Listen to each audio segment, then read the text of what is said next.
రేపటి నుంచి అసెంబ్లీ సమావేశాలు ప్రారంభమవుతున్నాయని ప్రభుత్వ సంక్షేమ పథకాల గురించి ప్రజలకు వివరిస్తామని చెప్పారు మంత్రి తలసాని శ్రీనివాస్ యాదవ్. టీఆర్ఎస్ ప్రభుత్వం వచ్చిన తర్వాతే సభ సజావుగా సాగుతుందని చెప్పారు. అర్ధరాత్రి కూడా సభను నిర్వహించిన ఘనత తమదే అన్నారు.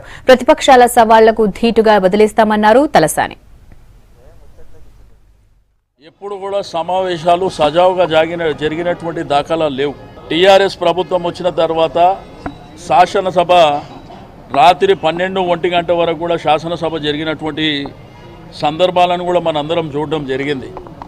రెండోది, ప్రభుత్వమే ముందుకొచ్చి గతంలో ప్రభుత్వాలు మీకు అందరికీ తెలుసు, మూడు రోజులు 4 రోజులు 5 రోజులు 6 రోజులు సమావేశాలు పెట్టుకున్నారు.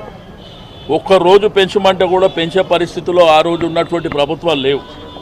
కానీ స్వయంగా ముఖ్యమంత్రి గారే ఎన్ని రోజులంటే అన్ని రోజులు పెట్టడానికి సిద్ధంగా ఉన్నాం. ప్రభుత్వం చేసినటువంటి అనేకమైనటువంటి కార్యక్రమాలు, మిషన్ భగీరథ కానివ్వండి, పంచాయతీరాజ్ కానివ్వండి, గురుకుల పాఠశాలలు కానివ్వండి, మరి ఈరోజు ఇరిగేషన్ ప్రాజెక్టులు కానివ్వండి, మరి రైతులకు ఇచ్చేటువంటి పేదలకు ఇచ్చేటువంటి సన్నబియ్యం విషయంలో కానివ్వండి, విద్యార్థులకు ఇచ్చేటువంటి సన్నబియ్యం విషయంలో కానివ్వండి, ఒకవైపున పెన్షన్లు, పెద్ద ఎత్తున రాష్ట్రంలో అభివృద్ధి సంక్షేమ కార్యక్రమాలు, R&B రోడ్లు, పంచాయతీ రోజులు, మరి అదేవిధంగా ప్రతి విషయంలో ఈ ప్రభుత్వం స్పందిస్తుంది.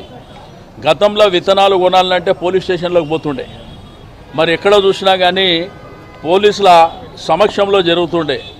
ఈరోజు మార్కెట్ యార్డ్లలో మరి గోడౌన్లు కట్టి ఎక్కడికక్కడ విత్తనాల సరఫరా చేసినటువంటి దాఖలాలు కూడా మనం గతంలో చూడలే. ప్రతిసారి ఏంటంటే అసెంబ్లీ పెట్టండి, మీ అసెంబ్లీ పెట్టండి, అసెంబ్లీ పెడుతున్నాం రేపటి నుంచి.